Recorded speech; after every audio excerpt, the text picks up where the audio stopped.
أعوذ بالله من الشيطان الرجيم بسم الله الرحمن الرحيم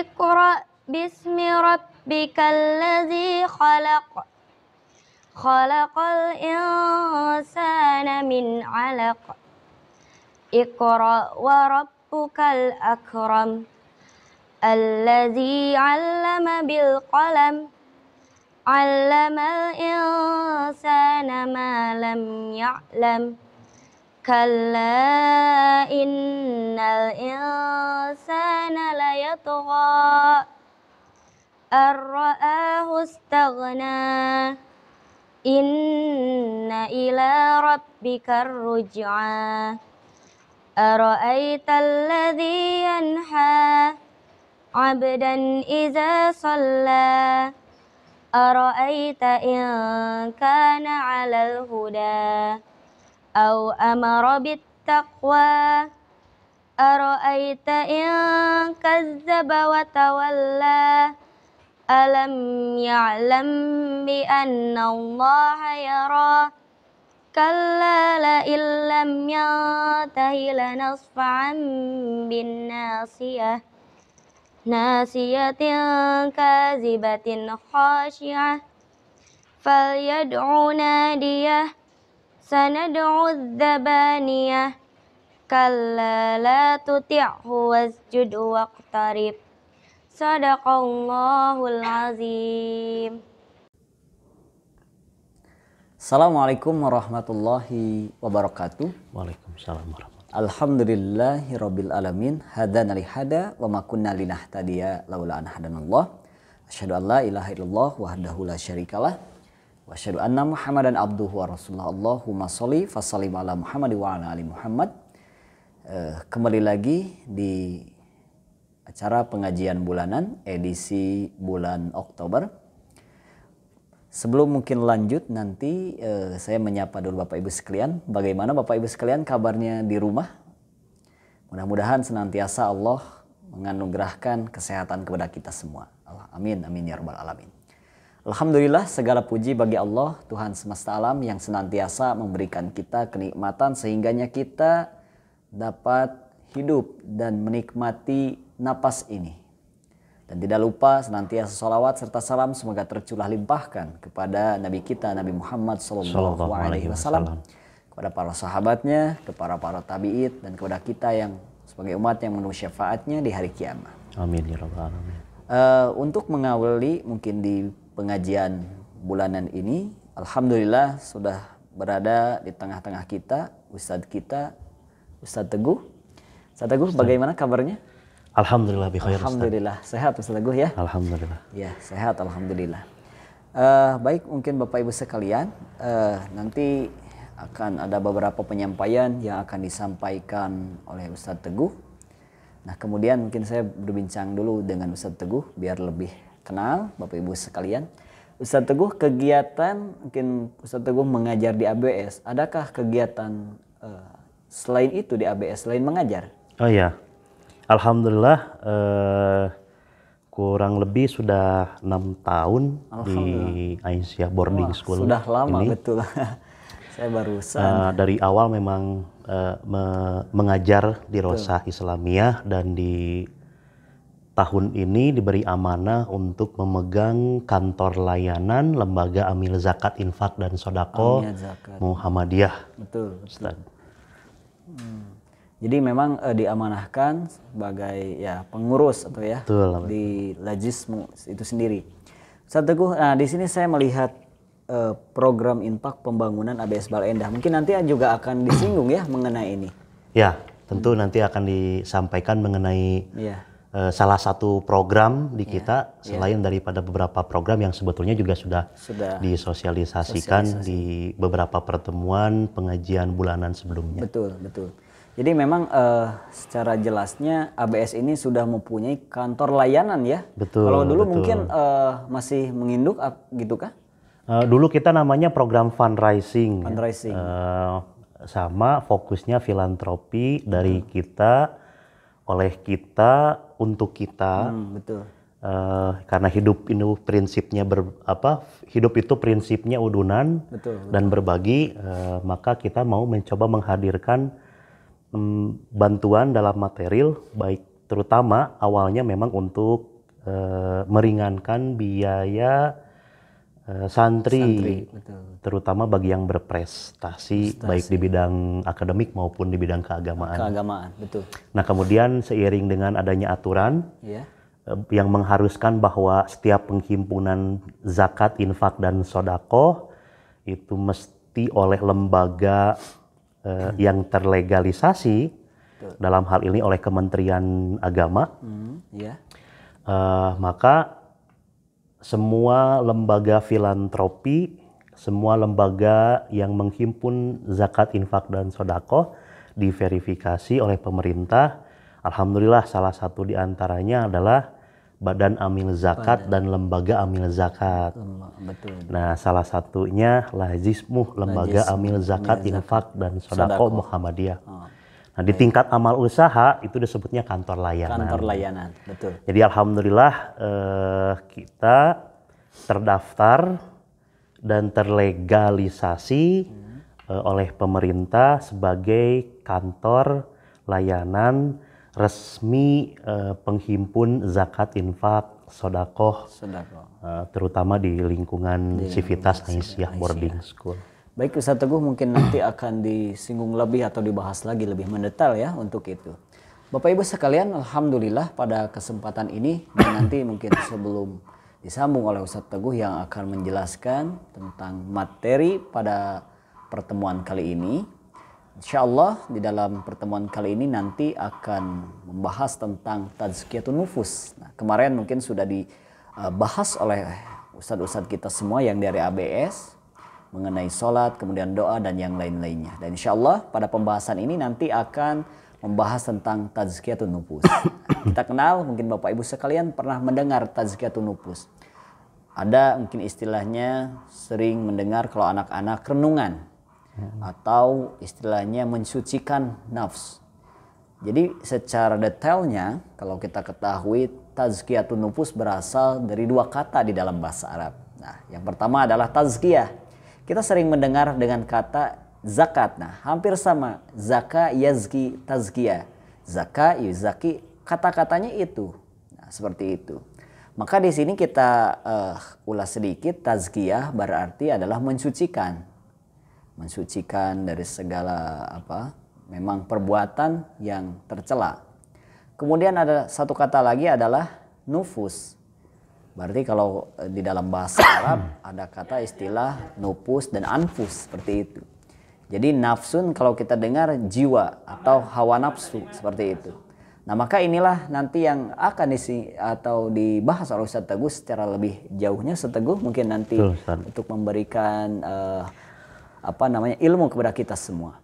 Dan untuk lebih jauh itu, Ustaz Teguh kami persilahkan untuk membahas secara jauh. Dan insya Allah nanti Bapak Ibu sekalian akan ada sesi tanya jawab jika sekiranya ada yang akan ditanyakan mungkin di sesi akhir acara atau ada kesempatan yang akan kami berikan. Monggo Ustaz Teguh, waktu dan tempat. Baik, terima kasih Ustaz Darajat.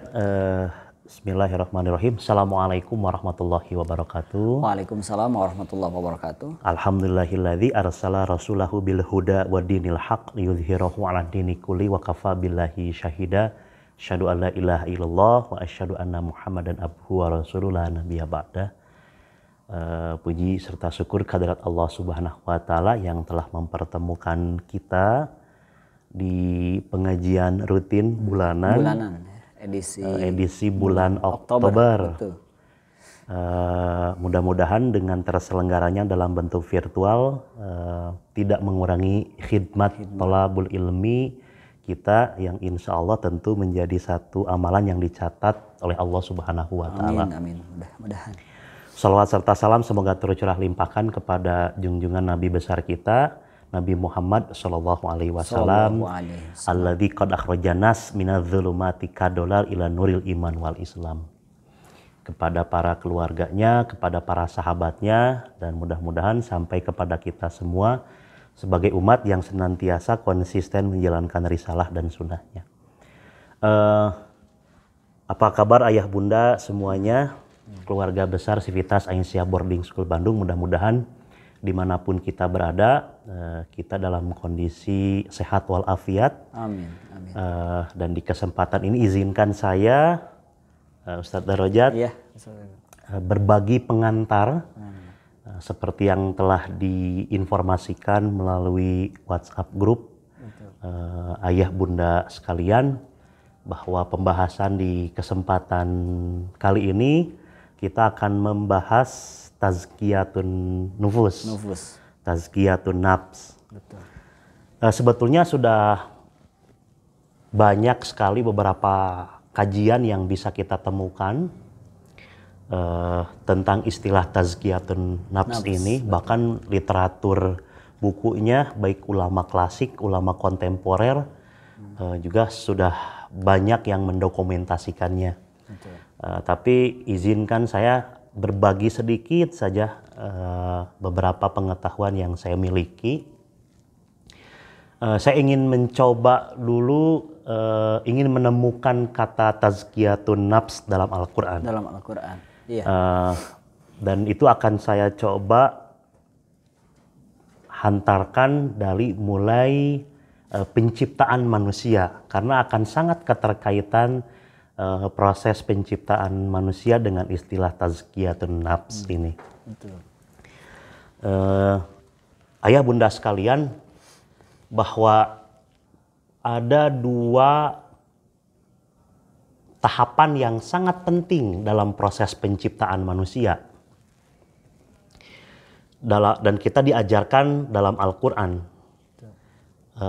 Dua itu terdiri dari kesempurnaan fisik dan kemudian ruh. Nah, dari mana bisa kita ketahui itu? Sebetulnya banyak sekali literatur dalam Al-Quran yang menyebutkan tentang proses penciptaan manusia. Bisa kita temukan di surat Al-Hajj ayat 5 misalkan. Detail sekali bagaimana proses penciptaan manusia yang diawali dari fisik. Kemudian Allah meniupkan ruh melalui malaikatnya. Bahwa di situ disebutkan di 40 hari pertama itu dengan istilah nutfah, kemudian 40 hari berikutnya disebut dengan alaqah, dan 40 hari berikutnya disebut dengan mudghah. 40 hari pertama nutfah, kalau dalam bahasa istilah keilmuan sains itu disebut pembuahan. Kemudian alaqah itu mulai zigot mulai membentuk dalam dinding rahim. Nah, 40 hari ketiga, nah itu yang disebut dengan mudghah. Mudghah itu dari beberapa referensi yang bisa kita temukan, nah itu tahapan di mana mulai sudah dalam keadaan sempurna. Kenapa Ustadz disebut dalam keadaan sempurna? Karena sebetulnya di 40 hari itu, atau misalkan bisa kita hitung 4 bulan itu, dalam masa kandungan seorang ibu, kandungan perempuan, maka mulai sempurna bertemunya fisik dengan ditiupkannya ruh. Ruh gitu ya. Ruh. Ditiupkannya ruh oleh Allah melalui malaikat. Nah, dari mana ruh itu berasal? Kan kita telah ketahui bersama bahwa ruh itu datangnya dari Allah. Dari Allah Subhanahu wa taala. Bisa kita temukan di salah satu literatur dari salah satu ayat dalam Al-Qur'an, yas'alunaka 'anir ruh qulir ruh min amri rabbih. Nah, jika ada yang bertanya kepadamu Muhammad tentang ruh, maka sampaikanlah olehmu bahwa ruh min amri rabbi. Bahwa itu segala urusan yang berkaitan dengan ruh itu adalah urusan Tuhan, Allah Subhanahu wa taala. Nah, ini menarik nih. Iya. Menarik. Fisik yang mulai sudah terbentuk, kemudian ditiupkanlah ruh. Ruh ke dalam. Nah, seperti yang telah kita ketahui bahwa ruh itu berasal dari Allah. Allah. Dan Allah itu maha suci. Betul. Betul. Allah itu maha segalanya dengan kesempurnaan bentuk ciptaannya. Ciptaannya. Gitu. Makanya kalau misalkan kita temukan dalam literatur Al-Quran, wa nafsi wa ma sawaha. Dan apa? Dalam diri itu telah diciptakan dengan keadaan yang sempurna. Karena sawaha itu kan dengan segala bentuk kesempurnaannya. Betul. Nah, ada titik temu nih, disebut sempurna itu karena sudah bergabungnya antara fisik dengan ruh tadi. Nah, betul. Itu di usia kandungan 4 bulan. 4 bulan ya. Betul. Nah, menarik. Ruh ini kan berasal dari Allah Subhanahu wa taala. Allah yang maha suci, Allah yang maha segalanya dengan segala kemahakuasaannya. Nah, maka ruh itu bersih, suci. Tidak ada kotoran sama sekali yang menempel. Nah, maka dari sifat yang bersih itu yang telah Allah tiupkan, yang telah Allah hembuskan dengan bercampurnya fisik yang ada sebagai bentuk penciptaan yang sempurna, maka semua yang bersih itu memiliki sifat kebaikan. Kebaikan, iya. Nah, dari sifat kebaikan inilah yang kita sebut dengan takwa. Takwa, iya. Nah, makanya kita bisa lihat di surat Asy-Syams ayat berapa? Wa nafsi wa ma sawaha fa'alhamaha fujuraha wa taqwaha. Dan telah aku ciptakan diri manusia dengan segala bentuk kesempurnaannya, fa'alhamaha, dan telah kami hembuskan fujuraha wa taqwaha. Fujur, kenapa ada istilah fujur? Fujuraha, fujur dalam literatur dalam Al-Quran versi Kementerian Agama, fujur itu diartikan fasik. Fasik, betul. Ada kecenderungan melakukan sesuatu yang buruk, yang tercela ya. Yang tercela. Betul. Dari mana itu asalnya? Nah, itu tadi dari proses penciptaan manusia yang lahir dengan 2 tahapan, satu penyempurnaan fisik dan satu ditiupkannya ruh. Nah, fisik itu terjadi, bentuk itu terjadi karena ikhtiar manusia. Ada ikhtiar manusia yang dilakukan. Berusaha ya. Kemudian ada asupan yang dimakan oleh ibu yang mengandung. Betul. Maka akan sangat berkaitan dengan rezeki yang diterima, amalan yang dilakukan. Oleh karena itu beberapa ulama selalu menyampaikan bahwa berhati-hatilah di saat kondisi seorang istri kita atau orang tua kita misal dalam keadaan sedang mengandung, maka baik ibunya, baik ayahnya senantiasa harus banyak melakukan amalan-amalan yang sholih. Apalagi ketika sudah dalam bentuk penyempurnaan penciptaan yang tadi disampaikan setelah adanya fisik dan ditiupkannya ruh di usia kandungan 4 bulan. Betul. Makanya oleh beberapa ahli sering disebutkan di usia kandungan yang 4 bulan itu sudah baik diperdengarkan lantunan ayat suci Al-Quran. Jadi mulai dimasukkan ruhnya Betul, itu ya dari Allah karena SWT. penciptaannya sudah sempurna. Di mana sempurna? Wa nafsi wa masawwaha, kesempurnaannya itu ketika sudah ada fisik janinnya yang sudah membentuk, terbentuk, kemudian ada ruh yang dihembuskan oleh Allah Subhanahu wa taala. Nah, karena berkaitan dengan fisik tadi, ada upaya yang dilakukan dan itu kembali ikhtiar makhluk. Nah, maka fujur itu adalah potensi melakukan yang buruk. Karena terlahir dari makhluk. Sebagaimanapun kesempurnaan makhluk, tetap Sang Kholiklah yang memiliki kemaha kesempurnaan. Oleh karena itu ada fujur itu diartikan memiliki kecenderungan atau potensi untuk melakukan yang buruk. Bahkan menarik, Ustadz. Iya, gimana Ustadz? Kata fujur atau yang kita sebut dengan nafsu dan takwa itu diulang beberapa kali dalam Al-Quran dengan jumlah yang sama. Jadi banyak ya, bukan hanya satu saja.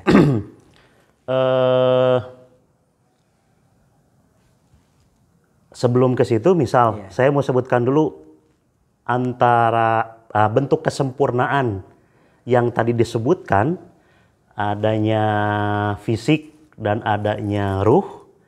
Kemudian ruh yang datangnya dari yang maha suci, yang mengandung ketakwaan.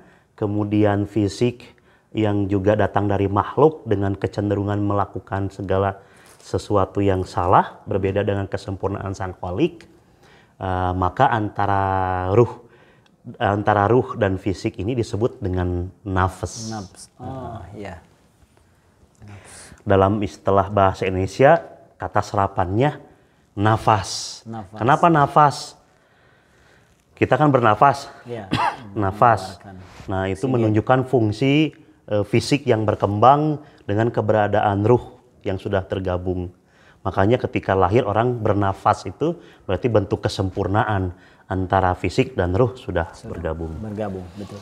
Nah, kembali, jadi dalam buku Membumikan Al-Quran kayak Profesor Dr. Quraisy Shihab itu menarik. Fujur atau nafsu dalam istilah lain dengan berbagai sinonimnya dalam Al-Quran itu diulang 115 kali. Dan kata takwa dalam Al-Quran juga disebutkan diulang 115 kali. 115 kali.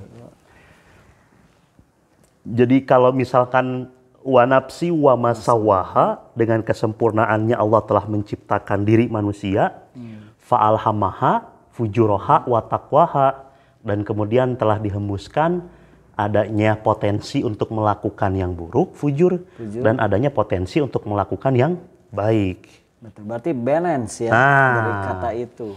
Ada fujur dan betul. Betul.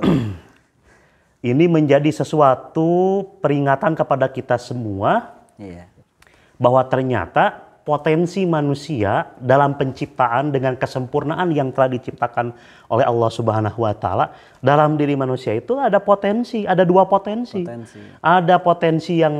Ada potensi melakukan sesuatu yang buruk, ada juga potensi untuk melakukan sesuatu yang baik. Nah, menarik ya. Karena dua-duanya seimbang, dijelaskan juga oleh Allah secara eksplisit. Maka kedudukan manusia sebetulnya adalah tempatnya sesuatu yang bergejolak. Karena seimbang nih dua-duanya. Bahkan kalau misalkan kita mau kaitkan lagi dengan karena nafsu atau fujur itu lahir lebih banyak dorongan yang dilakukan oleh syaitan. Dalam Al-Quran hal itu dijelaskan sebanyak 88 kali. Takwa yang lebih banyak mendapatkan dorongan dari malaikat juga diulas sebanyak 88 kali. Dua-duanya seimbang. Nah, inilah yang menjadi sesuatu hal yang menyebabkan bahwa dominan takwa atau dominan fujur dua-duanya menjadi sesuatu yang bergejolak. Dan itu menjadi sesuatu hal yang fluktuatif, Betul. yang berubah-ubah, yang tidak bisa dihindarkan oleh manusia. Iya. Karena sejatinya manusia dihantarkan dalam dua keadaan yang berkecamuk dalam dirinya. Nah, antara dominan termotivasi melakukan sesuatu yang baik, atau dominan melakukan sesuatu yang buruk. Betul.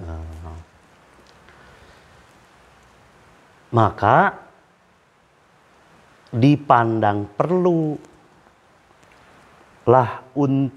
upaya yang dilakukan ikhtiar manusia untuk memahami syariat, Al-Quran dan As-Sunnah, menggali petunjuk agar kemudian mampu membuka hazanah keilmuan tentang bagaimana caranya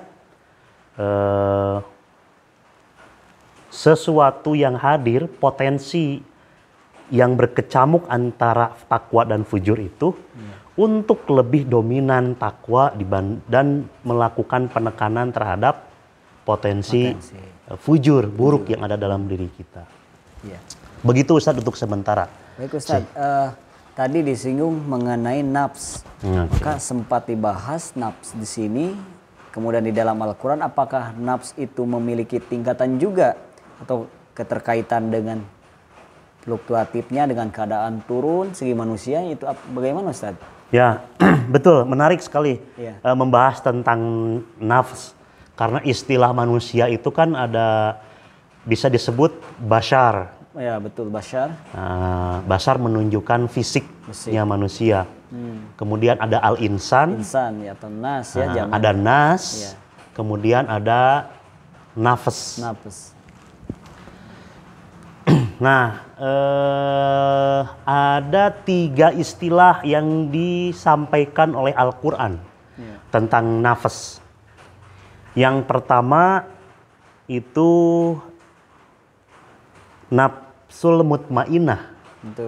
Atau ya ayyuhat Tuhan nafsul mutmainnah irji'i ila rabbiki radiyatan mardiyah fadkhuli fi ibadi wadkhuli jannati. Nah, nafsul mutmainnah itu kan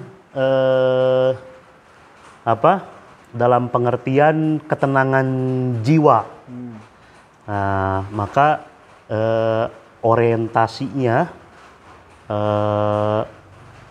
dalam segala hal dihadapkan mampu menyeimbangkan antara olah pikiran rasional dengan olah jiwa. Qalbun. Sehingga ketika dihadapkan oleh segala sesuatu itu berpikir dan kemudian dipahami secara jernih serta mengambil sikap berdasarkan dengan qalbun salim. Tidak identik dengan tingginya rasionalitas ketika dihadapkan dengan segala sesuatu, dan tidak juga segala sesuatu dihadapkan dengan pendekatan hati saja. Padahal sebetulnya juga dalam setiap unsur yang kita lakukan di kehidupan ini ada yang secepat mungkin kita mengharuskan mengambil sikap dengan cara memaksimalkan peran akal dan rasionalitas kita. Nafsul mutmainnah. Itu. Kemudian yang kedua ada nafsul lawamah. La uqsimu seperti yang terdapat dalam surat Al-Qiyamah. Betul. La uqsimu bil lawamah. Dalam terjemah Al-Quran Kementerian Agama, lawamah itu diri yang selalu menyesali. Betul. Kalau itu terbalik dengan mutmainnah yang selalu mengedepankan segala hal sesuatu rasionalitas. Tanpa harus pertimbangan qalbun, hati yang pertimbangan hati atau qalbun salim. Biasanya dalam nafsul lawamah ini betul ada yang menunjukkan penyesalan menunjukkan penyesalan di setiap akhir dari perbuatan maksiat yang dilakukan. Oh, jadi penyesalan. Betul. Gitu ya? Betul. Lawamah. Ada penyesalan yang dilakukan dan kesadaran itu muncul setelah apa yang kesalahan yang telah dilakukan. Dan sering cenderung berulang. Gitu. Tapi nafsu lawamah dari beberapa ulama termasuk hal yang harus dihindari. Lawamah. Betul. Betul. Kemudian ada nafsul al-amarah bisu. Seperti yang digambarkan dalam surat Yusuf. Nafsu al-amarah bisu itu tak henti-hentinya selalu mengedepankan sifat keburukan. Betul. Selalu menghadirkan syahwat. Bahkan termotivasi untuk selalu melakukan dan menghadirkan keburukan. Nafsu al-amarah bisu ini mengedepankan hal-hal yang sifatnya material, jatuhnya hedonis. Betul. Sehingga segala sesuatu itu hanya dikaitkan dengan kenikmatan sesaat saja. Nah, 3 nafs ini tentu harapan besar kita adalah bagaimana kemudian kita mampu menciptakan pribadi keseharian kita itu merupakan tergolong dalam kelompok nafsul mutmainnah. Menjadi jiwa yang tenang. Nah, tentu ada proses dan tahapan latihan yang mesti dilakukan sehingga kemudian kita terbiasa melakukan pembiasaan positif, amalan-amalan tertentu yang kemudian hati kita itu tenang, bergetar. Tenang itu kan di mana posisi takwa dominan dibanding dengan fujur. Nah, karena kalau misalkan antara takwa dan fujur seimbang saja, sebetulnya kita berada di ambang antara keduanya. Betul. Dan masih tetap dalam keadaan gundah gulana, tidak tenang. Betul. Apalagi kalau misalkan terbalik. Betul. Keadaannya dominan yang fujur, nilai kefasikan, potensi untuk melakukan sesuatu yang buruk itu lebih sering muncul dilakukan oleh kita dibanding dengan potensi takwa untuk melakukan banyak hal kegiatan yang positif. Nah, tiga nafs itu, nafsul mutmainnah, nafsul lawamah, dan nafsu al-amarah bisu. Itu yang disampaikan, yang diterangkan oleh Al-Quran kepada kita semua. Tentu harapan besar kita bagaimana kemudian kita mampu masuk dan tergolong dalam kelompok nafsul mutmainnah. Betul. Jadi mutmainnah lah ya yang betul. Lalu Ustadz gini, tadi sudah diterangkan antara ketiga nafsu itu dan termasuk juga tadi ada sifat fujur, kemudian dan takwa. Lalu tadi yang sudah Ustadz sebutkan, nah untuk mengatasi amalan apa yang bisa menekankan sifat fujur dan agar sifat takwa lebih dominan? Ya. Lebih ya sehingga dominan ini menguasai lah istilah kita. Betul. Nah ini yang tadi kenapa kita awali pembahasan tentang tazkiyatun nafs ini pada penciptaan manusia. Betul. Saya ingin menunjukkan bahwa itu fitrah manusia ya. Dengan kesempurnaan penciptaan yang Allah tunjukkan itu kemudian manusia dihadapkan dengan dua hal. Potensi untuk melakukan yang baik dan potensi untuk melakukan yang buruk. Nah sehingga ini menjadi perlu perhatian kepada kita semua bahwa setiap manusia dimanapun, jabatan apapun, dengan kondisi dan keadaan seperti apapun, itu fitrahnya manusia. Nah kita kembali kepada petunjuk yang disampaikan dalam Al-Quran. Amalan-amalan apa saja yang kemudian bisa kita lakukan konsisten secara berulang agar nilai takwa, potensi dalam diri untuk melakukan yang baik itu dominan dibanding dengan fujur. Saya ingin mencoba menghadirkan ini salah satu buku yang ditulis oleh Kiai Haji Raden Hajid.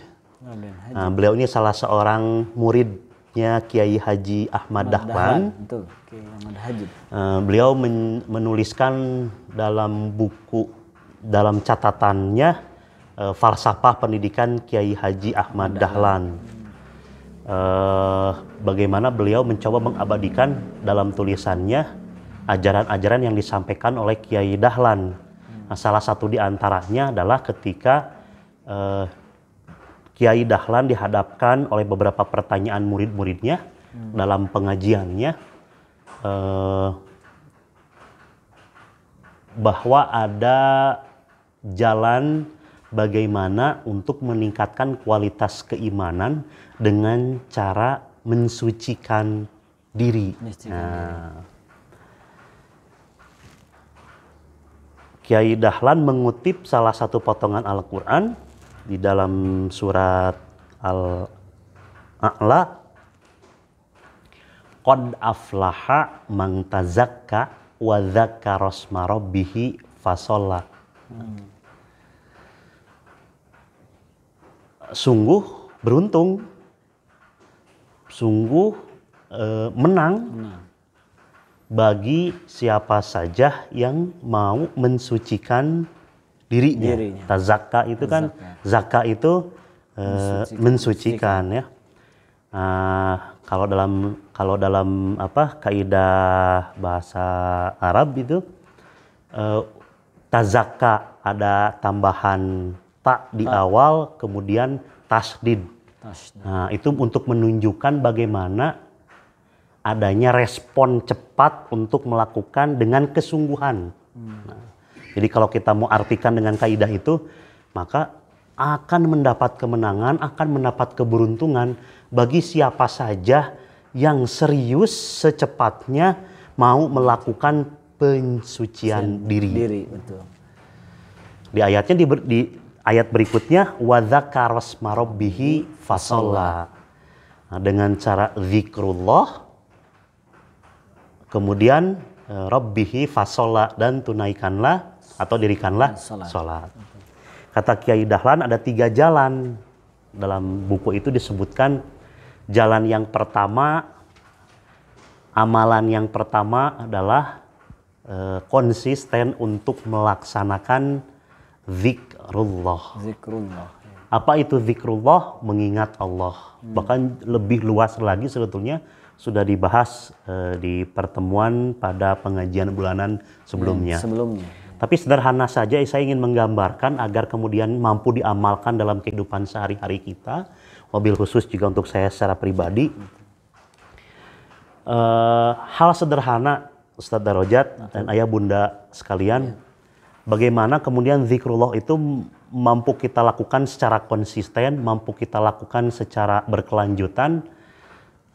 Misal hal kecil yang kita lakukan dalam kehidupan sehari-hari itu mengawali segala aktivitas sesuatu dengan mengucapkan lafaz Bismillahirrahmanirrahim. Bila kemudian kita mendapatkan ujian dan musibah, maka kita mengucapkan lafaz atau kalimat istirja, innalillahi wa inna ilaihi raji'un. Atau hasbunallah wa ni'mal wakil. Kemudian mengakhiri segala sesuatu dan aktivitas kita dengan ucapan alhamdulillahirabbil alamin.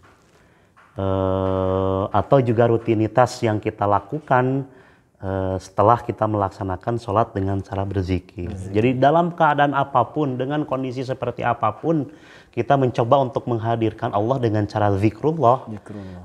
Itu salah satu jalan yang kata Dahlan sangat tepat sekali jika dilakukan secara konsisten dalam kehidupan kita sehari-hari, dalam keadaan apapun, dimanapun kita berada, maka sejatinya itu menjadi salah satu jalan untuk memperkuat keimanan kita, sehingga itu tadi dominasi takwa jauh lebih tinggi dibanding dengan potensi fujur yang dalam diri kita. Kemudian yang kedua, dirikanlah sholat. Tentu selain daripada sholat wajib yang kita laksanakan, juga kita iringi dengan sholat sunnah, qobliyah, ba'diyah. kemudian dengan sholat sunnah lainnya.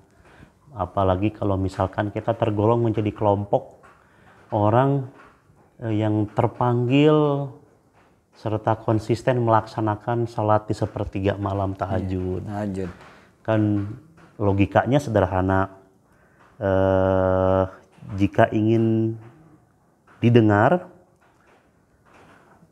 oleh bos kita, oleh atasan kita, maka kita akan menunjukkan pola kerja yang berbeda dari karyawan lainnya. Betul. Dengan catatan semakin produktif, etos kerja semakin meningkat dan prestasi didapat.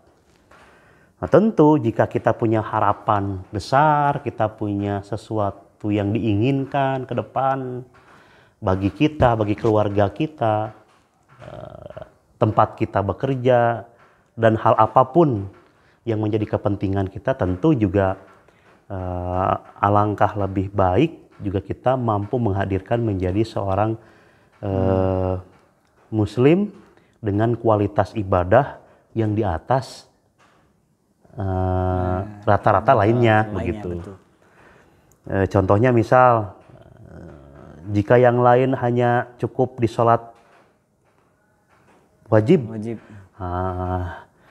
Kita mencoba untuk konsisten dengan sholat sunnah qobliyah dan ba'diyahnya. Kemudian sampai situ kita mencoba untuk konsisten sholat sepertiga malamnya. Sehingga insya Allah saya kira ayah bunda sekalian juga tentu memahami itu dan tahu perihal itu. Upaya dan ikhtiar yang kita lakukan, salah satu diantaranya dengan sholat, itu bisa menjadi salah satu jalan untuk mampu meredam nilai fujur yang ada dalam diri manusia. Betul. Kemudian yang ketiga disebutkan oleh Kiai Dahlan itu dengan mengingat kematian. Mengingat kematian. Dengan mengingat kematian. Kunci saya dengar gimana ya mengingat kematian ya, kayak gini. Sehingga dengan mengingat kematian kita kemudian akan fokus untuk berupaya bagaimana caranya kemudian kita siap menghadapi kematian dan banyak melakukan bekal-bekal untuk persiapan kelak nanti. Betul, di akhirat. Tentu banyak ya keterangan-keterangan yang menyampaikan bahwa yang namanya kematian itu takdir Allah, tidak ada yang bisa mengatur jadwal kematian seseorang atau mengetahui kematian seseorang. Yang pasti sebetulnya sangat terasa sekali oleh saya dengan penjelasan yang disampaikan oleh Profesor Komarudin Hidayat dalam bukunya Psikologi Kematian.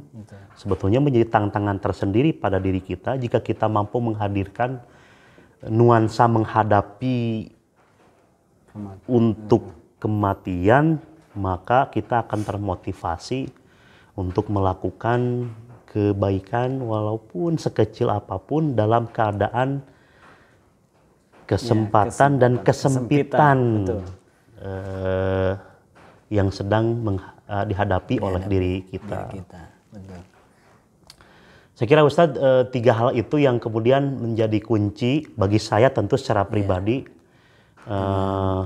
Pelajaran yang diajarkan oleh Kiai Dahlan, yang disampaikan oleh Kiai Haji Raden Hajid dalam catatannya tentang falsafah pendidikan Kiai Dahlan, bahwa amalan-amalan yang tadi disebutkan atau kata Kiai Dahlan 3 jalan yang tadi disebutkan itu bisa sangat membantu untuk kemudian meningkatkan kualitas keimanan sehingga ketakwaan menjadi sesuatu yang dominan dalam diri manusia dan menekan atau meredam potensi fujur. Melakukan perbuatan yang buruk yang ada pada diri manusia. Betul. Saya kira itu pengantar di kesempatan sesi pengajian kali ini.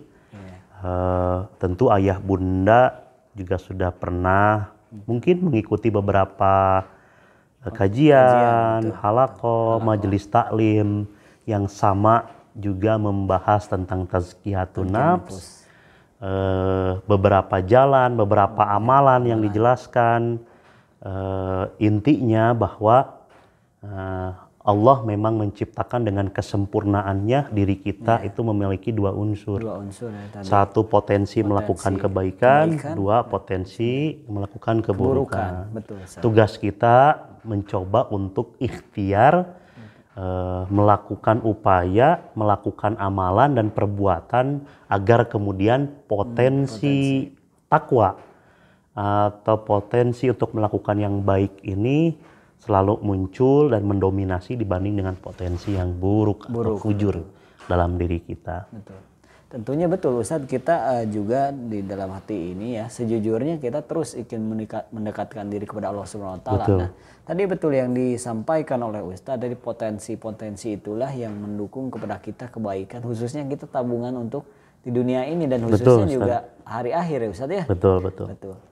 Nah, itu mungkin Ustadz ada mungkin tambahan lain jika ada tambahan, tapi saya kira pembahasan Ustadz sudah begitu rinci dan begitu tertata ya dalam pembahasan dari mulai tadkir nufus, kemudian tadi yang dijelaskan amalan-amalan, kemudian yang disinggung di dalam ayat suci Al-Quran tingkatan juga ya, tadi ada nafsu mutmainnah, lawamah dan amar bisu. Nah itu mungkin Ustadz untuk sesi kali ini kiranya sudah jelas, mungkin jika ada tambahan lain.